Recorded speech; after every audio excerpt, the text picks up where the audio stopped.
Agora, se você chega aqui e diz: Deus, esse negócio é muito pesado, é muito complicado, e diz assim: filho, vai embora, eu não vim aqui, eu amo demais você, eu não quero que você sofra, eu estou te chamando para te abençoar. E quem é que perde a bênção? Mas agora à noite eu quero falar sobre um tema diferente. Olha só quem é que aparece no jardim de Deus. Gênesis 3 diz assim, verso 1: a cobra era o animal mais esperto que o Senhor Deus havia feito. E ela perguntou à mulher: é verdade que Deus mandou que vocês não comessem as frutas de nenhuma árvore do jardim? E a mulher respondeu: podemos comer as frutas de qualquer árvore, menos a fruta da árvore que fica no meio do jardim. Deus nos disse que não devemos comer dessa fruta, nem tocar nela. Se fizermos isso, morreremos.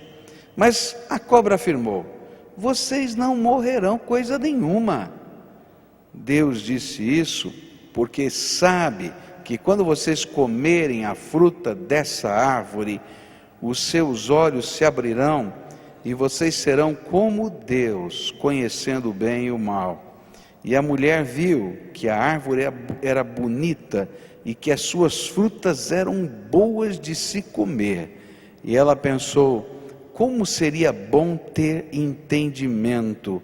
E aí apanhou uma fruta e comeu, e deu ao seu marido, e ele também comeu. Senhor Jesus, temos sido tão abençoados durante este culto, mas agora que lemos a Tua palavra, continua a nos abençoar e aplica a Tua palavra aos nossos corações. É aquilo que oramos em nome de Jesus. Amém e amém.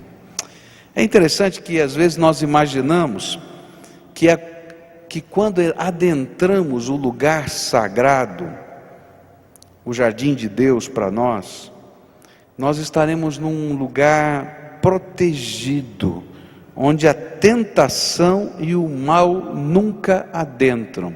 Não é assim que a gente às vezes imagina? Eu estou aqui dentro do templo, né? Só tem gente boa. Aí outro dia tive que dar um anúncio complicado. Eu disse assim: olha, por favor, não deixe a sua bolsa solta na cadeira, porque eu tive informação que alguns foram roubados aqui dentro. É complicado, né? Eu tenho até vergonha de falar isso, mas eu tive que falar. Porque às vezes a gente vem para um lugar que a gente está entendendo que é o lugar da presença de Deus, e de fato é. Deus se revela onde 2 ou 3 estiverem reunidos na presença dEle, no nome de Jesus. E a gente imagina que esse é um lugar protegido, que esse é o lugar onde não tem tentação, onde esse é o lugar onde o mal nunca vai adentrar. Mas não é isso que a Bíblia revela para a gente. Há uma dura realidade desde o primeiro lugar sagrado do universo, o Jardim do Éden, pois foi justamente ali que a primeira tentação e queda no pecado aconteceram. E eu queria olhar esse texto sobre essa perspectiva. Como é que o inimigo trabalha até dentro do jardim de Deus e do lugar sagrado? A primeira coisa que a gente vai aprender no texto, no versículo 1, é que Satanás se infiltra propositadamente no lugar sagrado. A cobra era o animal mais esperto que o Senhor Deus havia feito. E ela perguntou à mulher: é verdade que Deus mandou que vocês não comessem as frutas de nenhuma árvore do jardim? E o Novo Testamento vai nos dizer que, travestido da cobra, a antiga serpente do jardim, estava quem? Satanás. A Bíblia fala claramente quem é esse inimigo. Lá no livro do Apocalipse você vai dizer: aquele lá que nós estamos combatendo agora é aquele mesmo que entrou disfarçado no jardim. E aí a gente vai descobrir uma coisa interessante. O lugar sagrado, o lugar do culto, o lugar da adoração, não é um lugar protegido, onde Satanás não possa atuar.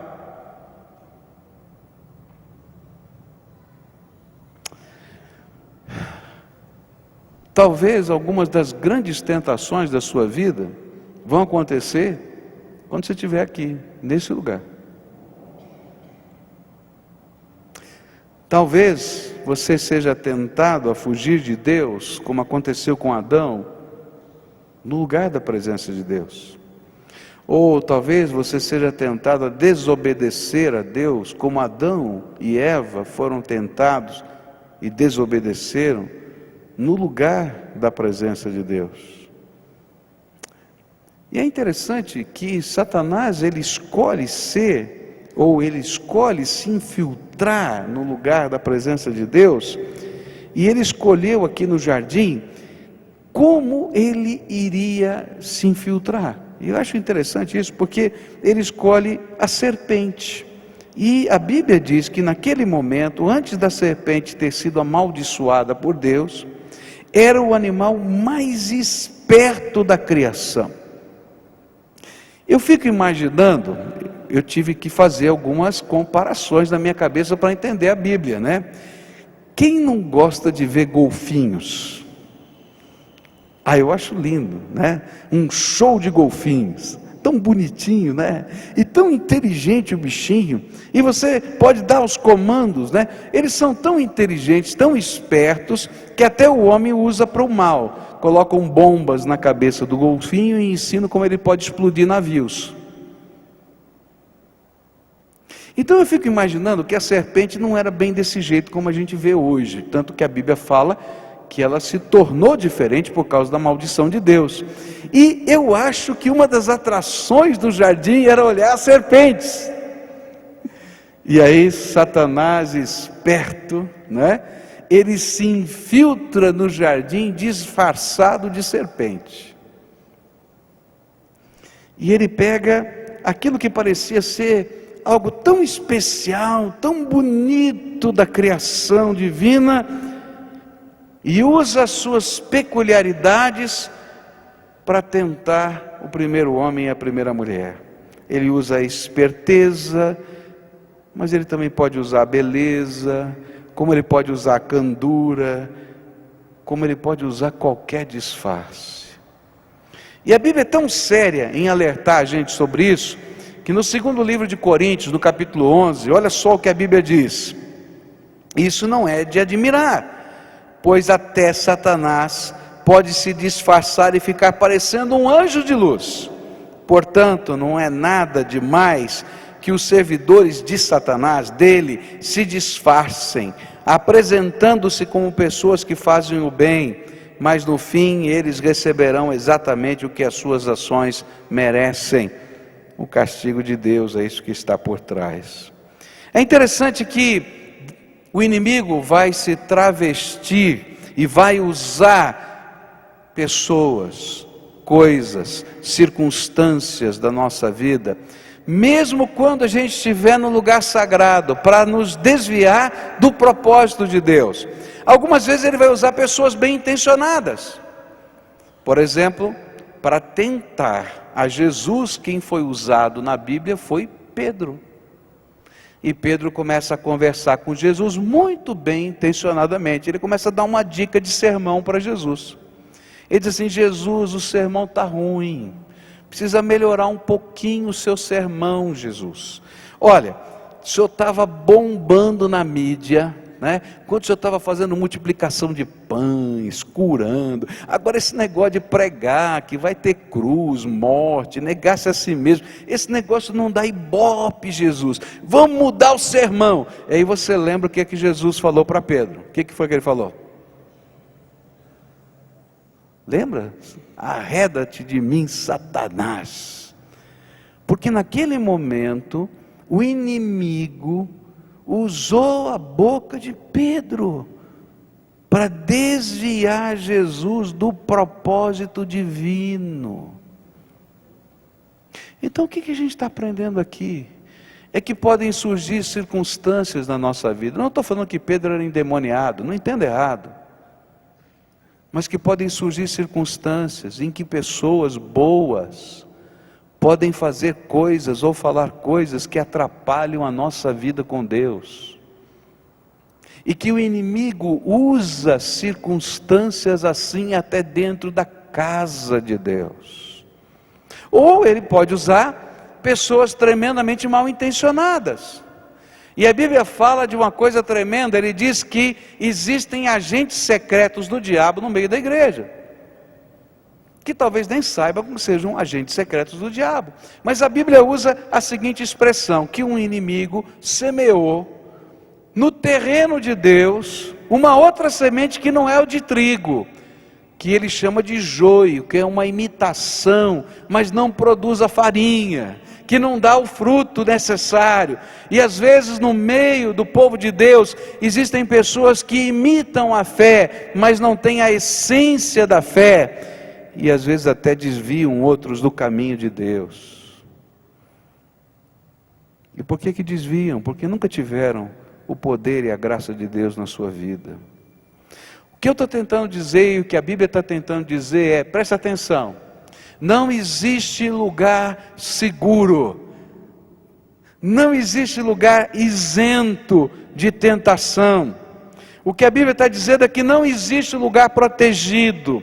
Não adianta a gente levantar os muros do mosteiro, porque a tentação vai estar dentro do mosteiro, porque a tentação está dentro da nossa vida, porque a tentação faz parte da nossa existência. O que eu preciso então?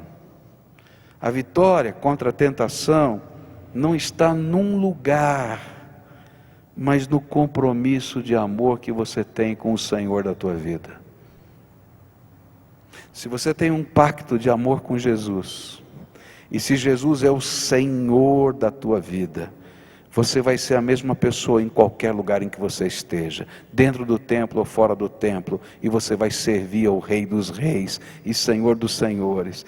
E não importa a tentação, porque quem importa é quem você ama e o pacto que você tem com essa pessoa amada. A segunda coisa que esse texto me ensina é que Satanás induziu no coração da mulher e também do homem, quando o pecado entrou, um sentimento de peso para com Deus. Ele vai dizer assim: a cobra era um animal mais esperto que o Senhor Deus havia feito, e ela perguntou à mulher: é verdade que Deus mandou que vocês não comessem as frutas de nenhuma árvore do jardim? Ora, quando você lê isso, ele está dizendo o seguinte: é verdade que você não pode fazer nada, você não pode experimentar nenhuma comida desse lugar, está tudo proibido para você? Está entendendo? Olha só, cara de pau, né? Olha só o que ele está induzindo. Ele está dizendo assim: olha, a tática do tentador foi semear no coração um sentimento de que servir a Deus, de estar no lugar sagrado, é pesado demais, é difícil demais, é complicado demais, a gente não pode nada. Fala a verdade, você já não sentiu um negocinho desse alguma vez? Fala a verdade, não mente não, que o pai da mentira você sabe quem é, né? É o diabo. Porque Satanás continua usando essa estratégia. A gente aprendeu hoje de manhã que não existe comunhão com ninguém, nem com Deus, nem com nenhum ser humano, se eu não aprender a conjugar 3 verbos na minha vida: deixar, unir e ser um. Ser uma única pessoa com essa pessoa amada. E esse é o alvo da nossa vida. E aí, Satanás começa a dizer o seguinte: olha, esse negócio de pacto, de amor, que você está falando com Deus, é muito pesado, você tem que deixar tudo. Você não pode aproveitar nada, tua vida vai ser horrível, não tem sentido isso, você não pode experimentar nada. E aí, Satanás distorce o pacto de amor com Deus, de uma tal maneira que dá a impressão de que servir a Deus é a coisa mais pesada da face da terra. Alguns imaginam que servir a Deus é entrar num ritmo de proibições, em que a gente não pode experimentar nada que é bom. porque ele cerceia demais a vida da gente. Afinal de contas, você não é livre, você não é dono do seu nariz. Que mal pode haver em você experimentar isso ou aquilo? E queridos, essa continua sendo uma maneira que o inimigo trabalha os sentimentos do nosso coração e tenta quebrar o nosso pacto de amor com Deus. A palavra vai dizer justamente o contrário. Sabe o que a Bíblia diz? Todas as coisas me são lícitas, porém, nem todas convêm. Você pode fazer o que você quiser, querido. Você pode escolher a árvore da vida ou a árvore da morte. Ela estava lá, não estava trancada, porque você pode fazer o que você quiser. Agora lembra que todas as suas escolhas têm consequências na vida, e todas as escolhas que você faz e que ferem pessoas queridas têm consequências doloridas, não só no outro, e em você também. E que honrar uma pessoa que você ama, que você tem um pacto de amor, que você tem um compromisso de vida, de fidelidade, nunca será pesado, é bênção. Tem uma velha história dos missionários lá de antigamente na China, que me faz pensar um pouquinho disso. Estava lá um missionário estrangeiro na China, né? E ele viu uma garotinha chinesa carregando o seu irmão nas costas. E ele ficou preocupado com a menina, porque o menino era pesado. E ele então parou a menina na sua caminhada e disse assim: filha, ele é muito pesado para você. E aquela menina olhou muito bravo para o missionário, para o estrangeiro, e disse assim: ele não é pesado não, ele é meu irmão.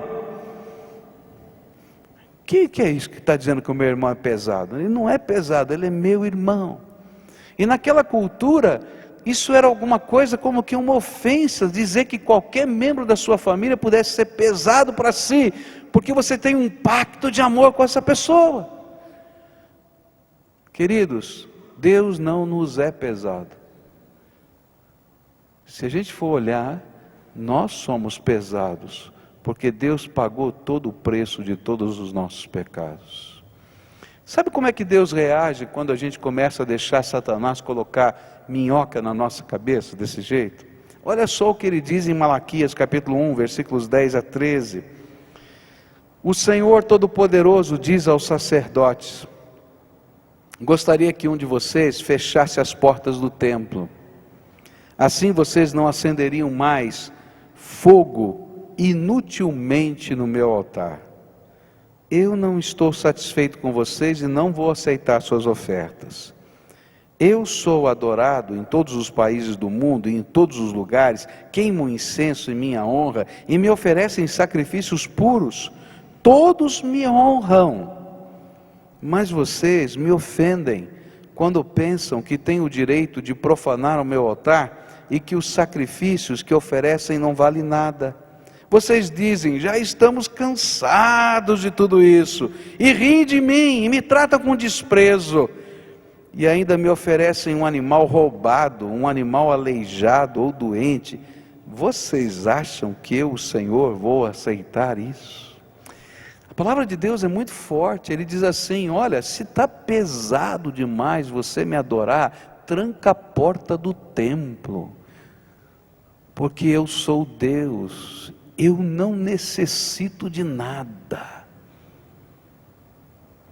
Agora quem está perdendo a bênção é você. Se você acha que é pesado, você está aqui num domingo, que Deus disse: olha, você trabalha 6 dias e descansa 1. E nesse dia, que é o 7º dia, você vai dedicar para mim. Esse é o meu dia. E você acha pesado estar no meu templo, adorar a Deus e dedicar ao Senhor todo esse dia, e aí fica regateando: não, eu vou domingo de manhã, vou domingo de noite. Ele fala assim: não vem, fica em casa. Está entendendo? Pensa que é o quê? Quem está perdendo a bênção é você. Já ouviu isso? Eu já ouvi um monte. Gente, há alguns valores na palavra de Deus que são preciosos demais. Por que ele ensinou que a gente trabalha 6 dias e guarda um? Porque há determinadas marcas que são valores na nossa vida, que a gente tem que cultivar, que a gente prega a palavra sem falar, repetindo e passando para gerações que Deus é digno de ser honrado e louvado. E ele está dizendo assim: você está pensando que com a tua liturgia você vai encher o céu de incenso, de perfume? Não precisa. Leia a Bíblia lá no livro de Apocalipse, você vai ver que os anjos do Senhor já fazem isso, nem precisa. E você sabe, quem está perdendo a bênção é você, porque lá em Apocalipse diz que o incenso são as orações das pessoas clamando pela misericórdia de Deus, que os anjos vão e trazem na presença do trono de Deus, e Deus, por misericórdia e graça, faz com que raios, trovões, relâmpagos venham na terra em resposta daquelas orações. Apocalipse capítulo 8. Deus está dizendo: se está pesado, eu não quero ser pesado para você.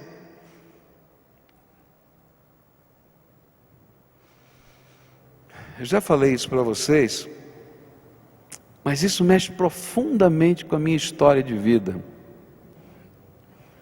Um dos dias mais alegres da minha vida, quando nasceu Michel, eu chamei meu pai para conhecer o neto, e ele foi na minha casa.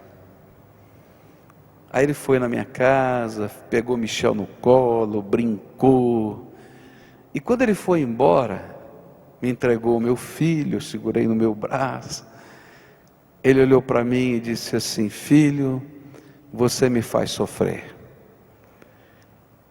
Eu entendo que ele talvez estivesse dizendo que tinham lembranças do passado, que tinham coisas que tinham acontecido desde a separação com a minha mãe, dos afastamentos todos. Mas quando meu pai falou aquilo, deu um negócio que veio da ponta do dedão do pé até a cabeça. Eu não consegui me controlar. Eu fiquei pensando: eu não quero fazer meu pai sofrer. Eu trouxe o meu pai para conhecer a minha maior alegria. Eu quero que ele presencie isso, que ele curta isso. Se te faz sofrer, não volta mais. Esse foi o sentimento que veio no meu coração. E eu acho que é mais ou menos isso que Deus está falando para a gente: filho, eu amo você, eu tenho um propósito para a tua vida, a minha mão está estendida para te abençoar, eu quero fazer coisas tremendas com você. Agora, se você chega aqui e diz: Deus, esse negócio é muito pesado, é muito complicado, e diz assim: filho, vai embora, eu não vim aqui, eu amo demais você, eu não quero que você sofra, eu estou te chamando para te abençoar. E quem é que perde a bênção?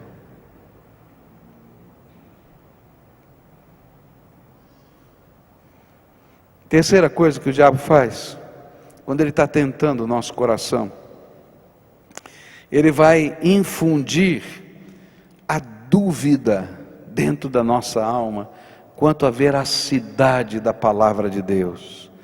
E a mulher respondeu: podemos comer as frutas de qualquer árvore, menos a fruta da árvore que fica no meio do jardim. Deus nos disse que não devemos comer dessa fruta, nem tocar nela. Se fizermos isso, morreremos. Mas a cobra afirmou: vocês não vão morrer coisa nenhuma. Deus disse isso porque sabe que quando vocês comerem a fruta dessa árvore, os seus olhos se abrirão e vocês serão como Deus, conhecendo o bem e o mal. E essa é a terceira tática de Satanás: semear dúvida quanto à palavra de Deus. Quando a mulher retrucou ao peso, falando da proteção divina, ao afirmar que aquela árvore era a árvore da morte, a árvore cujo fruto mata, Satanás logo retrucou com a dúvida: você não vai morrer nada, Deus está mentindo para você.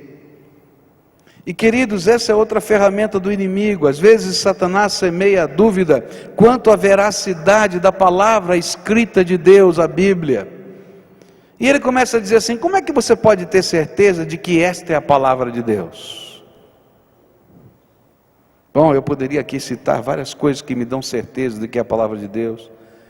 Desde a inspiração, o que ela significa, a revelação, o que ela significa, desde os manuscritos que foram guardados ao longo da história, desde as descobertas do último manuscrito do Velho Testamento, descoberto, que tinha 1000 anos de diferença do último que nós tínhamos conhecimento até 1948, que foi aqueles que apareceram em Qumran, e eles começaram a comparar e ver como a palavra de Deus foi preservada com fidelidade. Mas isso tudo não responde à questão, porque a grande questão não é essa. A grande questão é se eu confio que Deus fala conosco, que Deus se revela, e que aquilo que está revelado por Ele, e que Ele ensinou, de fato abençoa a nossa vida. Porque eu posso tentar responder todas as dúvidas e questões, mas eu não vou responder o que vai no teu coração, se você crê que Deus tem o melhor para a tua vida ou não crê. E aí o inimigo começa a semear dúvida. Como você pode ter certeza de que esta palavra, ou este princípio que está na Bíblia, não foi alterado pela evolução da vida? A vida mudou muito. E quando isso foi escrito há tantos anos atrás, o homem não era como é hoje, a sociedade não é como é hoje. Será que esses valores também não mudaram? E aí eu diria para você, vai estudar a história, porque toda a sociedade que pensou que os valores de Deus tivessem mudado e tentou fazer diferente, caiu, desabou em ruínas. Estude a história. A história é um testemunho vivo de que há valores imutáveis de Deus que precisam ser guardados da nossa vida. Mas o diabo vai continuar falando para você: toma cuidado, você vai seguir a Bíblia? Você vai perdoar quem te ofendeu? Olha, você vai caminhar a segunda milha? Não, você vai continuar entendendo que família é papai, mamãe, homem, mulher, não é mais uma mistura de apenas de sentimentos. Você vai imaginar que tem que educar filho com valor, com disciplina. O mundo mudou. Mas o homem continua com as mesmas coisas dentro da sua alma e precisa da mesma graça de Deus todos os dias. Quarta coisa que Satanás coloca, e para mim é pior do que a gente duvidar da palavra de Deus, é quando a gente duvida das intenções de Deus, porque aí a gente está falando do caráter de Deus. Alguém já duvidou das tuas intenções? Alguém já te acusou de alguma coisa, dizendo você é isso, ou você age assim, ou você pensa assim? Olha só, a mulher respondeu: podemos comer as frutas de qualquer árvore, menos a fruta da árvore que fica no meio do jardim. Deus nos disse que não devemos comer dessa fruta, nem tocar nela. Se fizermos isso, morreremos. Mas a cobra afirmou: vocês não morrerão coisa nenhuma. Deus disse isso porque sabe que quando vocês comerem a fruta dessa árvore, os seus olhos se abrirão e vocês serão como Deus, conhecendo o bem e o mal. É interessante que se você começa a duvidar da palavra, logo em seguida você vai começar a ter dúvidas da intenção de Deus. Satanás semeou o sentimento de que Deus não queria que o ser humano alcançasse a plenitude do seu potencial. Deus não quer que você cresça. Deus não quer que você seja melhor. Deus é tremendamente reacionário, quer fazer você sempre dependente. E Satanás semeou esse sentimento dizendo: você não vai morrer. A única coisa que vai acontecer se você não comer dessa fruta é que você vai emburrecer. Só isso. Morrer não, mas emburrecer você vai. E aí ele continua semeando essa mesma tentação. Você, servo de Deus, seja inteligente, para com isso. Já ouviu gente falar assim? Você segue a Bíblia, que isso? Para com isso, seja inteligente. Ou então, se você tem uma carreira, qualquer que seja a carreira, um estudante universitário, ou alguém que já terminou, colocou grau, mestrado e doutorado, vai dizer assim: você, um cientista, um psicólogo, você não pode crer nessas coisas, nem confiar em Deus. É tremendo isso. Sabe quem me deu a maior aula sobre a nossa necessidade de crer em Deus? Foi um homem dentro da universidade que não conhecia em profundidade a Deus. Ele falou sobre o método científico, que você tem que provar, testar e comprovar. E ele pegou, desenhou na lousa um gráfico, você sabe aquele gráfico no formato de pizza? E ele disse assim: olha, está vendo essa fatia aqui da pizza? Tá? Isso aqui é a ciência. É tudo que cabe no método científico, que eu consegui provar, testar, reproduzir cientificamente. E sabe, tudo isso aqui que está fora desse gráfico, que não está pintado, está no domínio da fé. Opa, como assim está no domínio da fé?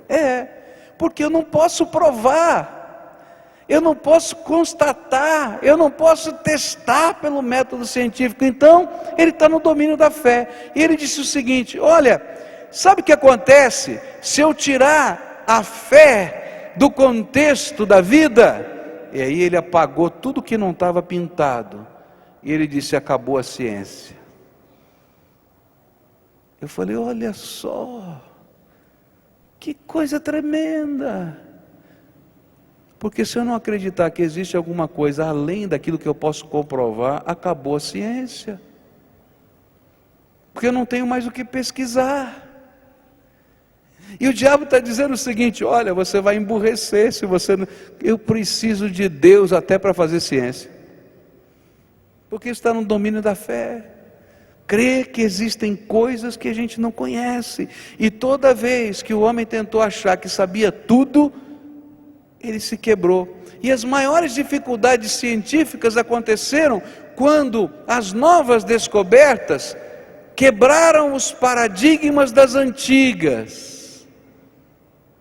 A maior dificuldade dos cientistas do passado, crerem na teoria da relatividade de Einstein, é porque ela, de alguma maneira, desfazia o conceito da física até então, que dependia da gravidade.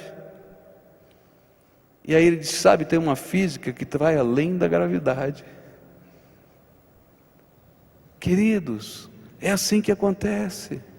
Só que o inimigo, ele vem e lança uma mentira.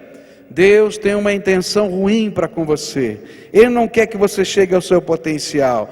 Ele está cerceando a tua vida. Ele não vai te ajudar nas melhores escolhas. Agora, quando Deus olha para mim e olha para você, e Ele diz: olha, escolhe a árvore da vida. Ele faz isso porque Ele sabia que o homem, mesmo com todo o discernimento possível, nunca poderá discernir tudo, porque ele não é Deus.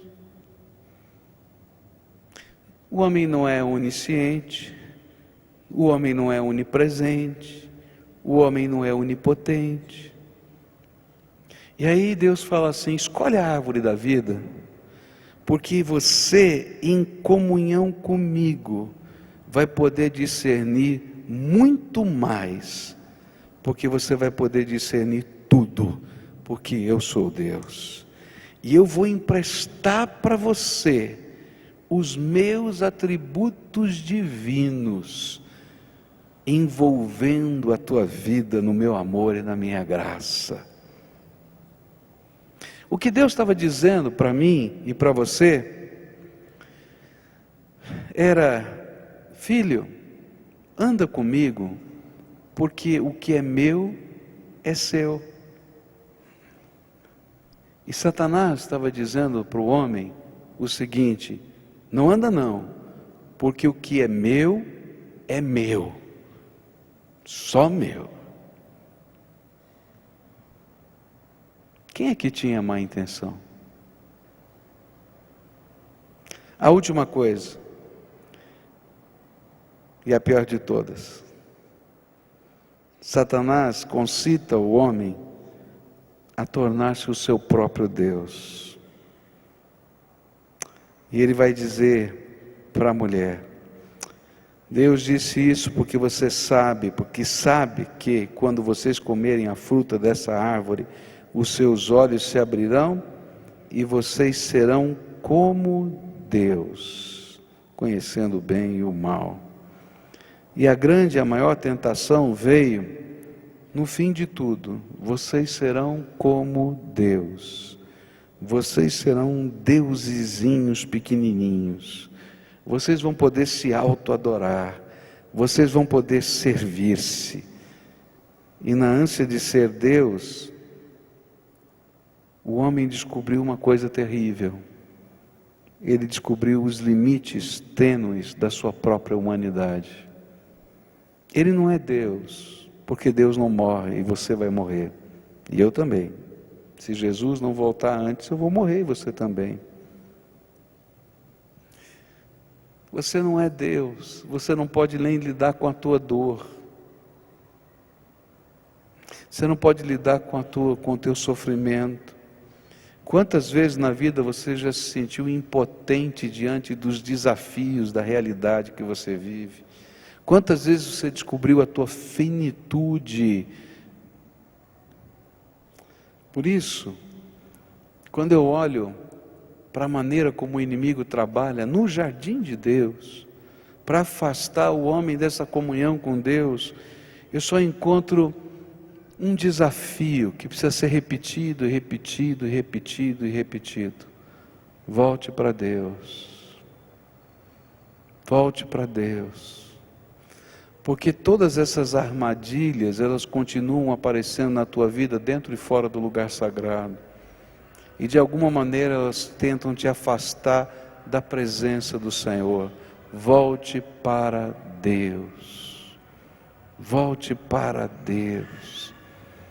Porque na comunhão com Ele, na presença do Espírito dEle na nossa vida, é que nós vamos entender a plenitude da nossa humanidade, porque nós fomos criados à imagem e semelhança dEle, para ter comunhão com Ele e desfrutar a bênção que é estar nele. Tem muita gente que começa a estudar filosofia, e eu nunca tinha entendido por que eu tinha que estudar filosofia no seminário, até um dia que eu fui para a universidade e disse: graças a Deus porque eu estudei filosofia. Porque eu pude entender quanto daquelas filosofias estão envolvidas no pensamento humano e que às vezes são a maneira racionalista do homem tentar entender a vida sem Deus. E a gente tem que pegar tudo isso e olhar para cima e dizer: eu preciso da misericórdia de Jesus na minha vida. Queridos, não tem explicação lógica para aquilo que você ouviu aqui hoje da vida de Isabel. Não tem. O que tem é um Deus vivo e maravilhoso, que tem misericórdia de nós. Poderia Isabel, segundo a soberania de Deus, você ter morrido com esse câncer. Mas coube na misericórdia de Deus Ele ouvir a tua oração. E a infinitude do Deus vivo invadiu a finitude de uma mulher chamada Isabel. E se hoje toda a família dela está aqui, é porque reconhece que de alguma maneira algo de Deus aconteceu na vida dela. E não foi uma vez só não é? Foram duas em momentos extremos da vida. Agora tem aqui um monte de gente que eu conheço que já viveu coisas assim, onde a sua finitude foi invadida pela infinitude de Deus e foram abençoados. Quem já viveu isso? Milagre de Deus na sua vida? Levanta bem alto a sua mão. De verdade. Queridos, Tem coisas que só a graça de Deus vai fazer na nossa vida. Não tem filosofia humana que resolva. E vou dizer mais, quem é marcado por essa graça tremenda de Deus, nunca vai sentir que é pesado adorar a Deus. Deus é bom, o seu caráter é santo. Eu posso confiar no Deus vivo. E quando Deus fala na sua palavra de alguns valores que norteiam a nossa vida, não é porque Ele está tentando impedir a gente de desfrutar alguma coisa, porque você é livre, você escolhe o que você quiser, mas é porque Deus é bom e quer impedir sim que você sofra o que você não precisa sofrer. Nessa noite, eu queria orar com você. E eu queria fazer uma oração de confissão e de entrega. Porque muitas vezes nós somos tentados, até no lugar sagrado, da comunhão com Deus. E nós paramos de ouvir a voz de Deus para ouvir outras vozes que nos afastam de Deus. E talvez você tenha vindo a esse culto nessa noite, só porque Jesus queria que você soubesse que você está ouvindo algumas vozes que não vêm do céu. E olha, elas vêm muito bem travestidas. Assim como vieram as vozes lá do jardim, travestidas no animalzinho mais esperto, mais atraente do jardim. E às vezes na tua vida tem vindo essas vozes em coisas boas que estão acontecendo na tua vida. E eu vou falar baixinho, que às vezes dá até vergonha, não é? Algumas coisas boas que Deus mesmo colocou na tua vida para te abençoar. E hoje o Espírito Santo de Deus está dizendo assim para você: filho, entenda que eu te amo. E que o meu propósito é abençoar a tua vida.